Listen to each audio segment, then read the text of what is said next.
Hi hello guys, crazy Malayalis വ്ളോഗ്സിലേക്ക് എല്ലാവർക്കും സ്വാഗതം. ഞാനിപ്പോൾ ഉള്ളത് കന്യാകുമാരി ജില്ലയിലെ നൂറ്റാണ്ടുകൾ പഴക്കമുള്ള പത്മനാഭപുരം കൊട്ടാരത്തിലാണ്. തിരുവിതാംകൂർ രാജവംശത്തിൻ്റെ ആസ്ഥാനം കൂടെയായിരുന്നു ഈ കൊട്ടാരം. അപ്പോൾ ഇന്ന് ഇവിടുത്തെ കാഴ്ചകൾ കണ്ടാലോ?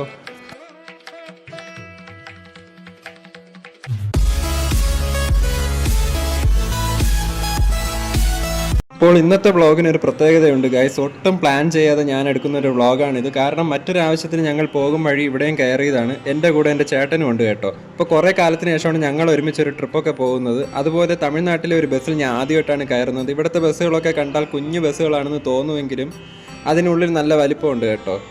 പത്മനാഭപുരം കൊട്ടാരം കാണാൻ തിരുവനന്തപുരത്ത് നിന്ന് ബസ്സിൽ വരുന്നവരുണ്ടെങ്കിൽ നാഗർകോവിൽ പോകുന്ന കേരള ബസ്സിൽ കയറിയാൽ 2.5 മണിക്കൂർ കൊണ്ട് തക്കലെ സ്റ്റോപ്പിൽ എത്താൻ പറ്റും. തക്കലയിൽ നിന്ന് 1.5 കിലോമീറ്റർ മാത്രമേ ഉള്ളൂ കൊട്ടാരത്തിലേക്ക്. ഇവിടെ നിന്ന് ധാരാളം ബസ്സുകൾ നമുക്ക് അവിടെ നിന്ന് തന്നെ കിട്ടും. ഇവിടുത്തെ ബസ് ടിക്കറ്റ് വിലയൊക്കെ വളരെ കുറവാണ് കേട്ടോ. എനിക്ക് 5 രൂപയേ ആയുള്ളൂ 1.5 കിലോമീറ്റർ യാത്രയ്ക്ക്. ഞങ്ങളവിടെ എത്തിയപ്പോൾ ഉച്ച സമയമായിരുന്നു. അപ്പോൾ നമ്മൾക്ക് കൊട്ടാരത്തിൻ്റെ ഉള്ളിൽ കയറാൻ പറ്റിയില്ല. അവിടെ ബ്രേക്ക് ടൈം ആയിരുന്നു. അപ്പോൾ ടിക്കറ്റൊക്കെ എടുക്കണമല്ലോ. അപ്പോൾ അതിനു വേണ്ടി നമ്മൾ വെയിറ്റ് ചെയ്യുമായിരുന്നു. അപ്പോൾ ആ സമയം കൊണ്ട് നമ്മൾ പുറത്തെ കാഴ്ചകളൊക്കെ കാണാമെന്ന് വിചാരിച്ചു. അവിടെ നിറയെ സൊവനിയർ ഷോപ്സൊക്കെ ഉണ്ട്. അതുപോലെ ഗിഫ്റ്റൊക്കെ വാങ്ങാൻ പറ്റിയ കുറേ സാധനങ്ങളൊക്കെ ഉള്ള ഒരുപാട് കടകളൊക്കെ ഉണ്ട്. എല്ലാം നല്ല രസമായിരുന്നു കാണാൻ. അതുപോലെ നിറയെ കരിക്കുകളൊക്കെ അവിടെ വിൽക്കാൻ വെച്ചിട്ടുണ്ട്. അപ്പം ഞാൻ ഒരു കരിക്കും കഴിച്ചു. അപ്പം ബ്രേക്ക് ടൈം ആയതുകൊണ്ട് തന്നെ ഇനി 2 മണിക്ക് അവിടെ തുറക്കുള്ളൂ എന്ന് പറഞ്ഞു. അപ്പം ഞങ്ങൾ പോയി ഊണൊക്കെ കഴിച്ചു. അതിൻ്റെ അടുത്ത് ചെറിയ ചെറിയ ഹോട്ടലുകളൊക്കെ ഉണ്ട്. ഇവിടെ കേരള തമിഴ്നാട് ബോർഡർ ആയതുകൊണ്ട് തന്നെ ഇവിടെ ഉള്ള ആളുകൾക്കൊക്കെ മലയാളം അറിയാം. പിന്നെ ഞങ്ങൾ പോയപ്പോൾ തിരക്ക് കുറവായിരുന്നു. കുറേ പേര് ടിക്കറ്റ് എടുക്കാൻ വെയിറ്റ് ചെയ്യുന്നുണ്ടായിരുന്നു. അവിടെ തന്നെ ഒരു വശത്ത് മ്യൂസിയം ഉണ്ട്. പിന്നെ നമ്മുടെ സാധനങ്ങളും ചെരുപ്പും ഒക്കെ സൂക്ഷിക്കാനുള്ള സ്റ്റോർ റൂമും ഉണ്ട്. ഇവിടെയൊക്കെ പേയ്മെൻ്റ് ഉണ്ട് കേട്ടോ. മ്യൂസിയം കണ്ടപ്പോൾ ഞാൻ ആദ്യം കരുതി കൊട്ടാരത്തിൻ്റെ തന്നെ കെട്ടിടമാണെന്ന്. അതുപോലെയാണ് കാണുമ്പോൾ തോന്നുക. ആദ്യം പറഞ്ഞതുപോലെ പത്മനാഭപുരം കൊട്ടാരം ഏകദേശം 350-400 വർഷം പഴക്കമുള്ള കൊട്ടാരമാണ്. തിരുവിതാംകൂറിൻ്റെ ആദ്യത്തെ രാജാവായ മാർത്താണ്ഡവർമ്മ മഹാരാജാവിൻ്റെ കാലത്താണ് ഈ കൊട്ടാരം പണി കഴിപ്പിച്ചത്. അദ്ദേഹമാണ് ഈ കൊട്ടാരത്തിൽ ആദ്യം താമസിച്ചിരുന്നത്. അദ്ദേഹത്തിൻ്റെ പേര് സൂചിപ്പിക്കുന്ന മാർത്താണ്ഡം എന്ന് പറയുന്ന സ്ഥലം ഈ സ്ഥലത്തിന് അടുത്ത് തന്നെ ഉള്ളൊരു സ്ഥലപ്പേരാണ്. തിരുവിതാംകൂറിൻ്റെ സിമ്പലായിട്ടുള്ള ശംഖിൻ്റെ രൂപത്തിലാണ് ഇവിടെ ഗാർഡനൊക്കെ സെറ്റ് ചെയ്തിട്ടുള്ളത്. അപ്പോൾ കൊട്ടാരത്തിന് മുന്നിലെ കാഴ്ചകൾ ഇതൊക്കെയാണ്. ഇനി കൊട്ടാരത്തിനുള്ളിലെ കാഴ്ചകൾ കാണാൻ ഞാൻ ടിക്കറ്റ് എടുത്ത് ഉള്ളിൽ കയറുകയാണ്. അപ്പോൾ ഇവിടെ ധാരാളം സ്റ്റാഫുകളുണ്ട് കേട്ടോ. ഈ കൊട്ടാരം ഇപ്പോൾ കേരള ആർക്കിയോളജി ഡിപ്പാർട്ട്മെൻറ്റിൻ്റെ കീഴിലാണുള്ളത്. അതുകൊണ്ട് തന്നെ ഇവിടെ ധാരാളം കേരളത്തിൽ നിന്നുള്ള സ്റ്റാഫുകളാണുള്ളത്. അവരെപ്പോഴും കൊട്ടാരം എപ്പോഴും വൃത്തിയാക്കിക്കൊണ്ടേയിരിക്കും. അപ്പോൾ നമുക്ക് ഇവിടെ ഉള്ളിലെ കാഴ്ചകളൊക്കെ കാണാം. അപ്പോൾ ഞാൻ കൊട്ടാരത്തിനുള്ളിൽ കയറിയപ്പോൾ തന്നെ എനിക്ക് മനസ്സിലായി ഇവിടെ ഫോട്ടോഗ്രാഫിയും വീഡിയോഗ്രാഫിയൊക്കെ അലൗഡാണ്. പക്ഷേ അതിന് സെപ്പറേറ്റ് പേയ്മെൻ്റ് ഉണ്ട്. അപ്പോൾ ഞാൻ ടിക്കറ്റ് എടുത്തപ്പോൾ എനിക്ക് ഫോട്ടോ എടുക്കാൻ മാത്രമായിട്ടുള്ള പെർമിഷനായിട്ടാണ് ഞാൻ എടുത്തിട്ടുള്ളത്. അതിന് 10 രൂപയുള്ളൂ. അപ്പോൾ ഞാനങ്ങനെ വ്ളോഗായിട്ട് എടുക്കാൻ ഉദ്ദേശിക്കാത്തത് കൊണ്ട് തന്നെ ഞാൻ ഇങ്ങനെ ഫോട്ടോസായിട്ടാണ് എടുത്തിട്ടുള്ളത്. അപ്പോൾ കൊട്ടാരത്തിൻ്റെ ഉള്ളിൽ കയറിയപ്പോൾ തന്നെ ആദ്യം നമ്മൾ ആ വരാന്ത പോലത്തെ എൻ്റെ ഫ്രണ്ട് ഏരിയയാണ് കണ്ടത്. അപ്പോൾ അവിടെ കണ്ടൊരു ഗോവണിയാണിത്. പണ്ട് കാലത്തുള്ള ഒരു സ്റ്റെയർ കേസാണ്. അപ്പോൾ അത് കണ്ടപ്പോൾ എനിക്ക് പെട്ടെന്ന് തന്നെ മണിച്ചിത്രതാഴ് സിനിമയിലുള്ള ഒരു സീനാണ് ഓർമ്മ വന്നത്. ആ കോണിപ്പടിയാണത്. അപ്പോൾ അത് കയറി നമ്മൾ മുകളിലത്തെ നിലയിലെത്തപ്പോൾ കാണുന്ന കാഴ്ചയാണ്. അവിടെ പണ്ടൊക്കെ ആളുകളെല്ലാം ഒരുമിച്ചിരുന്ന് സംസാരിക്കുന്ന ഒരു ഏരിയയാണ്. വളരെ നല്ല രീതിയിലുള്ള ഫർണിച്ചറുകളൊക്കെ അവിടെ ഉണ്ട്. എല്ലാം ചൈനീസ് മോഡൽ ഫർണിച്ചറാണെന്നാണ് അവിടുത്തെ ഗൈഡ് പറഞ്ഞു തന്നിട്ടുള്ളത്. അതുപോലെ തന്നെ അവിടെ നിന്ന് നേരെ നമ്മൾ പോകുമ്പോൾ അവിടുത്തെ ഒരു ഡൈനിങ് ഹാളിലേക്കാണ് പോകുന്നത്. പല നാട്ടിൽ നിന്നുള്ള ആളുകളൊക്കെ ഇവിടെ കാഴ്ചക്കാരായിട്ട് വരുന്നുണ്ട്. അവരൊക്കെ ഇത് കണ്ട് അതിശയിച്ചു. സത്യത്തിൽ ഇതൊരു ഡൈനിങ് റൂമാണെന്ന് പറഞ്ഞപ്പോൾ അവരൊന്നും വിശ്വസിച്ചില്ല. പണ്ട് 2000-ഓളം ആളുകൾക്ക് ഭക്ഷണം കൊടുത്തിരുന്ന ഒരു സ്ഥലമായിരുന്നു എന്നാണ് അവിടുത്തെ ഗൈഡ് പറഞ്ഞത്. അപ്പോൾ ഈ റൂമും നമ്മുടെ മണിച്ചിത്രത്താഴ് മൂവിയിലെ ക്ലൈമാക്സിൽ നമുക്ക് ഈ മുറി കാണാൻ പറ്റും. അവർ ഷൂട്ട് ചെയ്തിട്ടുണ്ട്. ഇവിടുത്തെ പലകയൊക്കെ കണ്ടോ ഗൈസ്, ഭയങ്കര കല്ല് പോലെ തോന്നുന്ന വലിയ വലിയ മരത്തടികളാണ് യൂസ് ചെയ്തിട്ടുള്ളത്. അതിൻ്റെ മേൽക്കൂരയായാലും അതിൻ്റെ തറ ഇത് 2ാം നിലയാണെന്ന് ഞാൻ പറഞ്ഞു. അപ്പോൾ നമ്മുടെ തറയെല്ലാം ചെയ്തിട്ടുള്ളത് ഇതുപോലെ വലിയ വലിയ തടികളിൽ ചുണ്ണാമ്പും സുർക്ക മിശ്രിതമൊക്കെ വെച്ചാണ് അവർ കോൺക്രീറ്റ് ചെയ്തിട്ടുള്ളത്. ഞാൻ വിചാരിച്ചു സത്യത്തിൽ സിമൻറ്റ് പണ്ടുള്ള എനിക്ക് ഭയങ്കര ഡൗട്ടായിരുന്നു. നമ്മുടെ ഈ 2ാം നിലയെന്ന് പറയുമ്പോൾ അവരെന്താണ് പണ്ട് കാലത്ത് ഉപയോഗിച്ചിരുന്നത്? ഇത്രയും വർഷം മുമ്പ് ഉണ്ടാക്കിയ കൊട്ടാരമല്ലേ. അപ്പോൾ നമ്മൾ പുറത്തു നിന്ന് കാണുമ്പോൾ ഈ ഊട്ടുപുര എന്ന് പറയുന്ന ഈ ഒരു ഡൈനിങ് റൂം ഇത്രയും വലിപ്പത്തിൽ നമുക്ക് കാണാൻ പറ്റും. എൻ്റെ താഴത്തെ നിലയിൽ നമ്മൾ ഇറങ്ങുമ്പോഴും നമുക്ക് അത്രയും വലിപ്പത്തിൽ തന്നെ കാണാൻ പറ്റും. ഇതവിടെ നിറയെ അച്ചാറൊക്കെ ഇട്ട് വയ്ക്കുന്ന പണ്ട് കാലത്തുള്ള ഭരണികളും വെള്ളം സൂക്ഷിക്കുന്ന തൊട്ടിയൊക്കെ കാണാൻ പറ്റും. അപ്പോൾ പണ്ട് ഇവിടെ ആയിരുന്നു 2000 പേർക്ക് ആഹാരമൊക്കെ കൊടുത്തിരുന്നതെന്ന് പറയുന്നു. അപ്പോൾ നമുക്കിതെല്ലാം പറഞ്ഞു തരാൻ അവിടെ ധാരാളം ഗൈഡുകളുണ്ട് കേട്ടോ. ഉള്ളിൽ എല്ലാ മുറികളിലും മലയാളത്തിലായാലും ഹിന്ദിയിലായാലും തമിഴിലും ഇംഗ്ലീഷിലും ഒക്കെ പറഞ്ഞു തരാൻ അവിടെ ധാരാളം ഗൈഡുകൾ നടത്തിയിട്ടുണ്ട്. അവിടെ നമ്മൾ മുന്നോട്ട് പോകുമ്പോൾ വേറൊരു കൊട്ടാരത്തിൻ്റെ ഒരു റൂമിലാണ് കയറിയത്. ഇതിന് ബ്ലോക്കായിട്ടാണ് ഓരോ കൊട്ടാരങ്ങൾ, ഓരോ ഓരോ ഭാഗങ്ങളുള്ളത്. എല്ലാം അങ്ങോട്ടും ഇങ്ങോട്ടും കണക്റ്റഡ് ആണ്. അപ്പോൾ ഈ കൊട്ടാരത്തിൻ്റെ ഉള്ളിൽ കയറിയപ്പോൾ ഇതൊരു 4 കെട്ട് എന്ന് പറയുന്ന ഒരു ഏരിയയാണ്. ഇത് ഞാൻ പണ്ട് വിചാരിച്ചത് ഇതെല്ലാം വെള്ളം വീഴുന്ന ഒരു ഏരിയ ആയിരിക്കുന്നതാണ്. സത്യത്തിൽ പണ്ടുള്ളവർക്ക് ഈ കാറ്റും വെളിച്ചമൊക്കെ എയർ സർക്കുലേഷന് വേണ്ടി പണ്ടത്തെ വീടുകളിൽ ചെയ്യുന്ന ഒരു രീതിയാണ് ഈ 4 കെട്ടെന്ന് പറയുന്നത്. അപ്പോൾ അത് കണ്ടിട്ട് അവിടെ ഹിന്ദി സംസാരിക്കുന്ന ഒരു ആൾ പറഞ്ഞു, അവർ വിചാരിച്ചു അത് സ്വിമ്മിംഗ് പൂളാണെന്നാണ്. അപ്പോൾ ഞാൻ വീണ്ടും മുന്നിലായിട്ട് കിടന്നപ്പോൾ ഈ ഇടവഴി കണ്ടപ്പോൾ എനിക്ക് പെട്ടെന്ന് മൺചിത്രത്താഴ് മൂവിയിലൊരു സീനാണ് ഓർമ്മ വന്നത്. മൺചിത്രത്താഴിൽ ഏറ്റവും കൂടുതൽ സീനുകളും എടുത്തിട്ടുള്ള ഒരു ഏരിയയാണിത്. അവിടെ നിന്ന് ആ മുറികളിൽ പുറത്തിറങ്ങുമ്പോൾ ഒരു വരാന്ത പോലത്തെ പുറത്തേക്കുള്ള ഒരു വഴിയാണ്, ഒരു ഇടവഴി പോലെ. അപ്പോൾ ഇവിടെ നിന്ന് നമുക്ക് പുറത്തേക്ക് ഇറങ്ങാനുള്ള വഴിയൊക്കെ ഉണ്ട്. അപ്പോൾ ഈ ഒരു ഇടവഴിയിൽ കൂടെ നിറയെ സീനുകൾ ആ സിനിമയ്ക്ക് വേണ്ടി എടുത്തിട്ടുണ്ട്. ഇന്നസെൻറ്റിൻ്റെ കോമഡി രംഗങ്ങളായാലും അതുപോലെ തന്നെ അല്ലിയെ പൂട്ടിയിടുന്ന രംഗങ്ങളൊക്കെ ഈ ഒരു ഏരിയയിലാണ് എടുത്തിട്ടുള്ളത്. ചന്തുവിൻ്റെ ക്യാരക്ടർ ഇങ്ങനെ ചിലങ്കയായിട്ട് നടക്കുന്നതൊക്കെ ഈ ഒരു ഏരിയയിലാണ് എടുത്തിട്ടുള്ളത്. അതുകൊണ്ട് ഒരുപാട് സീനുകൾ എടുത്തിട്ടുള്ള ഒരു ഭാഗമാണ് ഈ കൊട്ടാരത്തിൻ്റെ ഈ ഒരു ഭാഗം എന്ന് പറയുന്നത്. ഇവിടുത്തെ ചുവരുകളിലെല്ലാം കൽവിളക്കുകൾ കാണാൻ പറ്റും. പണ്ട് ഇലക്ട്രിസിറ്റി ഒന്നും ഇല്ലാത്ത കാലത്ത് ഇതിലായിരുന്നു അവർ വിളക്കൊക്കെ തെളിയിച്ചുകൊണ്ടിരുന്നത്, അപ്പം വെളിച്ചത്തിന് വേണ്ടി. അപ്പോൾ അവിടെ നിന്ന് നമുക്ക് മുകളിലേക്ക് കയറാനൊരു കോണിപ്പടിയുണ്ട്. അവിടെ നിന്ന് നമ്മൾ വീണ്ടും കയറുമ്പോൾ അപ്പോൾ മുകളിലത്തെ നിലയിൽ നമ്മൾ എത്തും. അവിടെ നിന്നുള്ള കാഴ്ചകളാണ് ഇനിയുള്ളത്. അപ്പോൾ മുകളിലത്തെ നിലയിലാണ് കുറച്ചുകൂടി നല്ല കാഴ്ചകളൊക്കെ എനിക്ക് ഫീൽ ചെയ്തത്. കാരണം കുറച്ചുകൂടി കാറ്റും വെളിച്ചവും എല്ലാം കയറുന്ന വലിയ മുറികളൊക്കെ ഉള്ളത് ഇവിടെയാണ്. അപ്പോൾ ഇവിടെ സ്ത്രീകൾ പണ്ട് കാലത്ത് ഉപയോഗിച്ചിരുന്ന മുറികളാണെന്നാണ് പറയുന്നത്. ഇവിടെ ആട്ടുകട്ടിലൊക്കെ നമുക്ക് കാണാൻ പറ്റും. അതുപോലെ ഏകദേശം 125ഓളം മുറികളാണ് ഈ കൊട്ടാരത്തിൽ മൊത്തത്തിലുള്ളതെന്നാണ് അവിടെയുള്ള ഗൈഡ് പറഞ്ഞത്. അങ്ങനെ ആ മുറികളൊക്കെ കണ്ട് അടുത്ത ഒരു ബ്ലോക്കിൽ എത്തിയിട്ടുണ്ട്. ഇപ്പം നമ്മൾ എത്തിയിട്ടുള്ള രാജാവിൻ്റെ ബെഡ്റൂമിലാണ്. അപ്പോൾ എനിക്ക് ഈ മുറി കണ്ടപ്പോൾ നമ്മുടെ മൺചിത്രത്താഴ് മൂവിയിലെ തെക്കിനിയിലെ മുറിയൊക്കെയാണ് ഓർമ്മ വന്നത്. അവിടുത്തെ കട്ടിലൊക്കെ ഓർമ്മ വന്നത്. പക്ഷേ ഇത് ശരിക്കും ജീവിച്ചിരുന്ന രാജാവ് ഉപയോഗിച്ചിരുന്ന കട്ടിലാണ്. സപ്രപഞ്ച കട്ടിലെന്നാണ് ഇത് പറയുന്നത്. ഒരുപാട് ആയുർവേദ മരങ്ങളുടെ തടി കൊണ്ടാണ് ഈ കട്ടിൽ ഉണ്ടാക്കിയിരിക്കുന്നത്. അപ്പോൾ അവിടെ നമ്മൾ വീണ്ടും മുന്നോട്ട് പോകുമ്പോൾ വീണ്ടും ഒരു ചെറിയൊരു ഹാൾ ഏരിയയിലായിട്ടാണ് വരുന്നത്.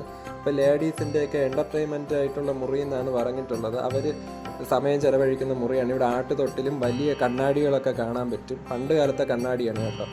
ഇവിടെ തന്നെയാണ് രാജാവിൻ്റെ അമ്മയുടെ മുറിയൊക്കെ ഉള്ളത് കേട്ടോ. അവിടെ രാജാവിൻ്റെ അമ്മ കിടന്നിരുന്ന കട്ടിലൊക്കെ നമുക്ക് കാണാൻ പറ്റും, അവിടെ എഴുതി വെച്ചിട്ടുണ്ട്. അവിടെ നിന്ന് മുന്നിലേക്ക് പോകുമ്പോൾ പുറത്തേക്ക് ഇറങ്ങാനുള്ളൊരു മുറിയുടെ ഭാഗമാണിത്.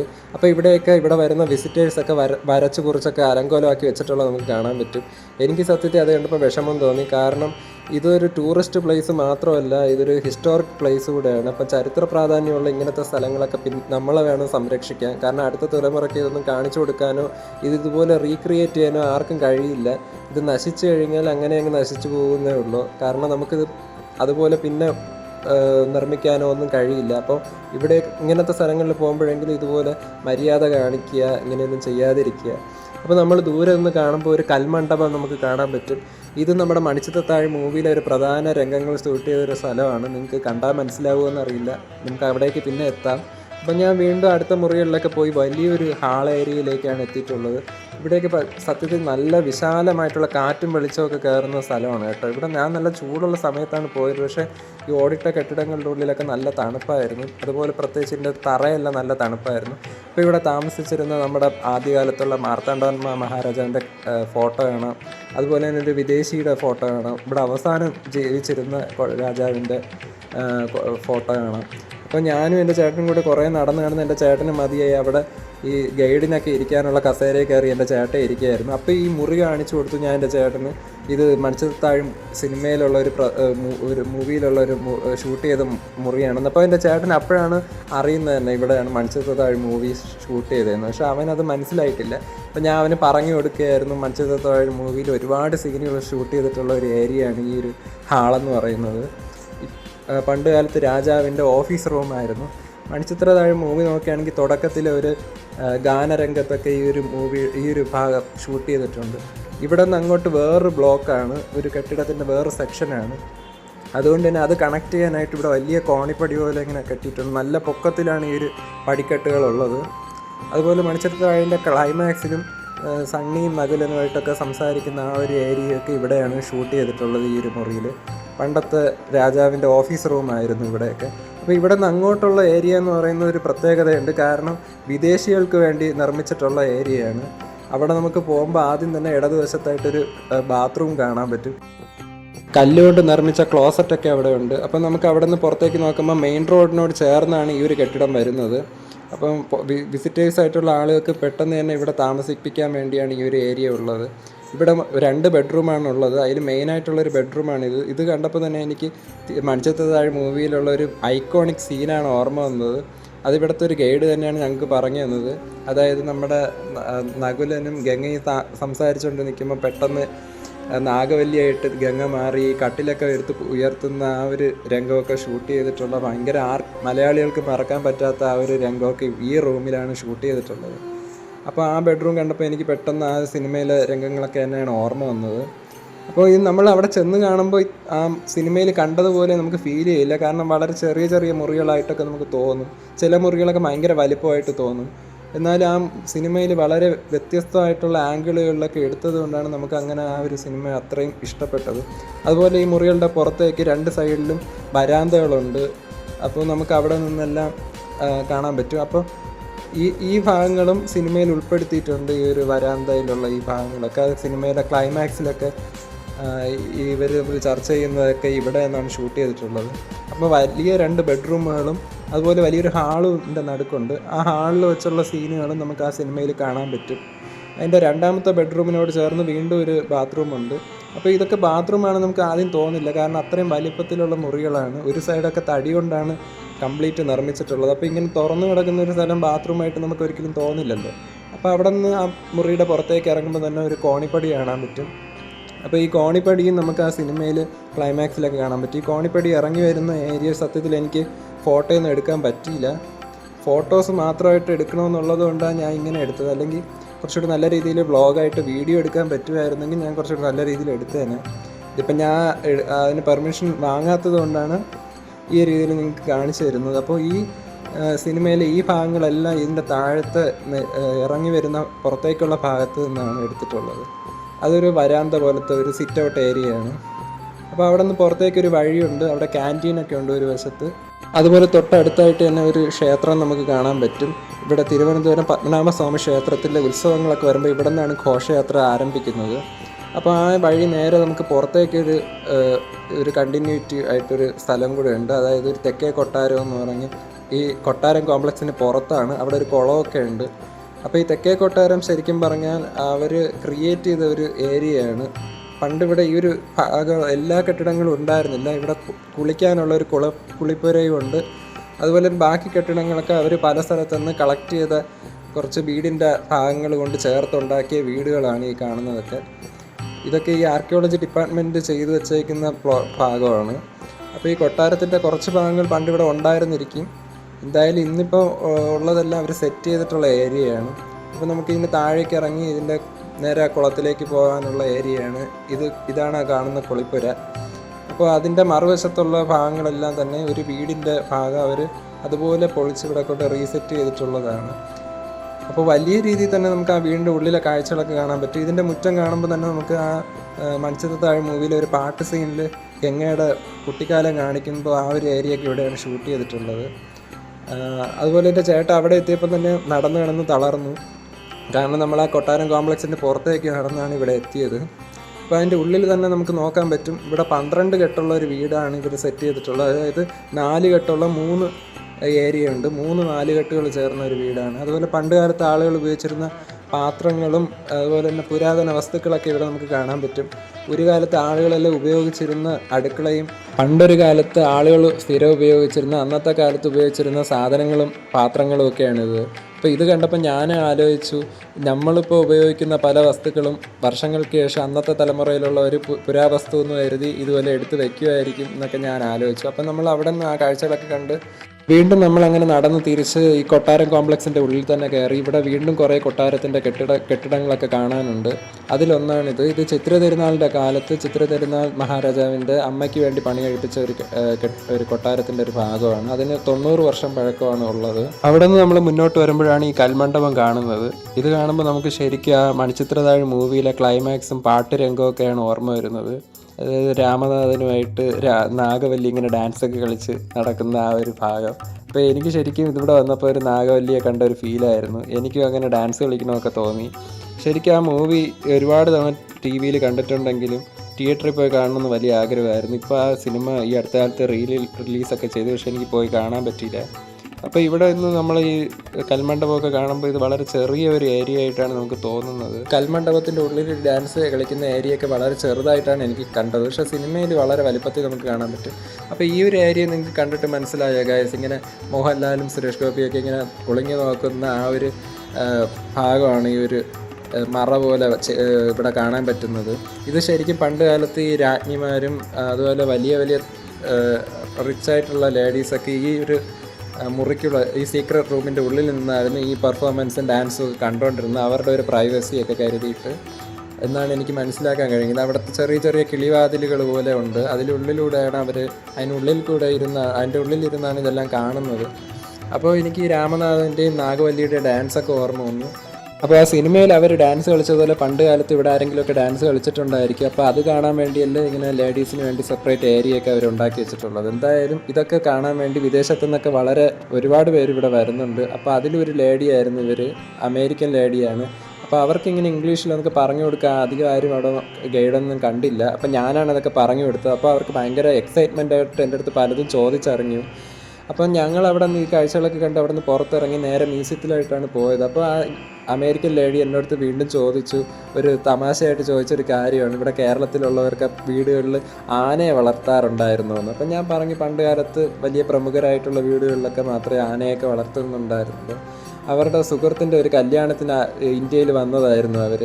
അപ്പോൾ എൻ്റെ അടുത്ത് വലിയ കാര്യമായിട്ട് സംസാരിച്ചു. ഞാൻ ആദ്യമായിട്ടാണ് ഒരു വിദേശത്തുള്ള ഒരാളുമായിട്ട് സംസാരിക്കുന്നത്, ഒരു വിദേശിയായിട്ട്. അപ്പോൾ എനിക്കങ്ങനെ ഭയങ്കര സന്തോഷമൊക്കെ വന്നു. അങ്ങനെ ഞാൻ അവിടുത്തെ മ്യൂസിയത്തിൻ്റെ ഉള്ളിലെ കാഴ്ചകളൊക്കെ കണ്ടു. അതിൻ്റെ ഉള്ളിൽ ഇങ്ങനെ കല്ലിലൊക്കെ പണ്ടത്തെ സംഘം തമിഴൊക്കെയാണ് എഴുതി വെച്ചിട്ടുള്ളത്. പണ്ട് കാലത്തുള്ള ലിറ്ററേച്ചറും അങ്ങനത്തെ കാര്യങ്ങളൊക്കെയാണ് കൊത്തി വെച്ചിട്ടുള്ള കല്ലിൽ. മലയാളവും തമിഴും തമ്മിലുള്ള മിക്സായിട്ടുള്ള ഒരു ലാംഗ്വേജിലാണ് എഴുതി വെച്ചിട്ടുള്ളത്. അപ്പോൾ അവിടെ നിറയെ ഇങ്ങനത്തെ പ്രതിമകളും പണ്ടത്തെ വാളും അതുപോലെ തന്നെ യുദ്ധത്തിനൊക്കെ ഉപയോഗിച്ചിരുന്ന സാധനങ്ങളും ആളുകൾക്ക് ശിക്ഷ കൊടുക്കാൻ ഉപയോഗിച്ചിരുന്ന സാധനങ്ങളും ഒക്കെ കാണാൻ പറ്റും. അപ്പോൾ അന്നത്തെ ഓരോ തിരുവിതാംകൂർ രാജാക്കന്മാർക്കും സെപ്പറേറ്റ് വാളുകളാണ് അവർ ഉപയോഗിച്ചിരുന്നത്. അതൊക്കെ ഇവിടെ പ്രദർശനത്തിന് വെച്ചിട്ടുണ്ട്. വേലുത്തമ്പി ദളവ ഉപയോഗിച്ചിരുന്ന വലിയൊരു വാളാണ്. സത്യത്തിൽ കണ്ടാൽ തന്നെ അറിയാം ഇതൊക്കെ ഭയങ്കര വെയിറ്റുള്ള സംഭവമാണ്. ഇവരെങ്ങനെയാണ് ഒരു കൈ കൊണ്ട് ഇതെല്ലാം ഉയർത്തിയെന്ന് പോലും എനിക്ക് മനസ്സിലാവില്ല. അത്രയ്ക്ക് വലിപ്പം തോന്നിക്കുന്ന വാളുകളാണ് ഇതെല്ലാം. പിന്നെ അവിടെ ഒരുപാട് തടികളിലും കല്ലുകളിലും ഒക്കെ നിർമ്മിച്ചിട്ടുള്ള ഒരുപാട് സ്റ്റാച്യൂസൊക്കെ നമുക്ക് കാണാൻ പറ്റും. ഇതാണ് മാർത്താണ്ഡവർമ്മയുടെ ഒരു ചിത്രം. അതിലൊരു ഫോറിനറായിട്ടുള്ള ഒരു ആളിങ്ങനെ വണങ്ങുന്നതായിട്ട് അതിൽ കാണിച്ചിട്ടുണ്ട്. സത്യത്തിൽ തിരുവിതാംകൂർ രാജാക്കന്മാരൊക്കെ ഫോറിനേഴ്സുമായിട്ടൊക്കെ ഭയങ്കര കണക്ഷനായിട്ടുണ്ടായിരുന്നു. അതുകൊണ്ടായിരിക്കുമല്ലോ കൊട്ടാരത്തിൽ അവർക്ക് വേണ്ടി ഒരു ഗസ്റ്റ് റൂമൊക്കെ അവർ സെപ്പറേറ്റ് ഉണ്ടാക്കിയിട്ടുണ്ടാവുക. അപ്പോൾ കല്ലിലൊക്കെ ഉണ്ടാക്കിയിട്ടുള്ള പുരാതനമായിട്ടുള്ള ഒരുപാട് ശില്പങ്ങളും അതുപോലെ ലിറ്ററേച്ചറും ഒക്കെ ഇതിൽ എഴുതി വെച്ചിട്ടുണ്ട്. ഇതൊന്നും നമുക്ക് വായിച്ചാൽ മനസ്സിലാവില്ല. എല്ലാം തമിഴും മലയാളവും ഒക്കെ ആയിട്ടുള്ള മിക്സായിട്ടുള്ള കാര്യങ്ങളൊക്കെയാണ് എഴുതിയിട്ടുള്ളത്. പലരും ശരിക്കും എന്നെ കണ്ടിട്ട് ഇങ്ങനെ ചോദിച്ചായിരുന്നു എന്തായിരുന്നു. സത്യത്തിൽ എനിക്ക് ഹിസ്റ്ററി ആയിട്ടുള്ള കാര്യങ്ങളൊക്കെ ഭയങ്കര ഇഷ്ടമുള്ള കാര്യമാണ്. നമുക്ക് അവിടെ പറഞ്ഞു തരാൻ എപ്പോഴും ഗൈഡുകളുണ്ട്. അപ്പോൾ ഗൈസ്, ഇതൊക്കെയാണ് പത്മനാഭപുരം കൊട്ടാരത്തിലെ കാഴ്ചകൾ. ഇതൊക്കെ നേരിട്ട് പോയി എക്സ്പീരിയൻസ് ചെയ്യണം കേട്ടോ, എന്നാലേ ഇതിൻ്റെ ഭംഗി മനസ്സിലാവുള്ളൂ. അപ്പോൾ നിങ്ങൾക്ക് ഈ വീഡിയോ ഇഷ്ടമായെങ്കിൽ തീർച്ചയായിട്ടും ലൈക്ക് ചെയ്യാനും കമൻറ്റ് ചെയ്യാനും മറക്കില്ലല്ലോ.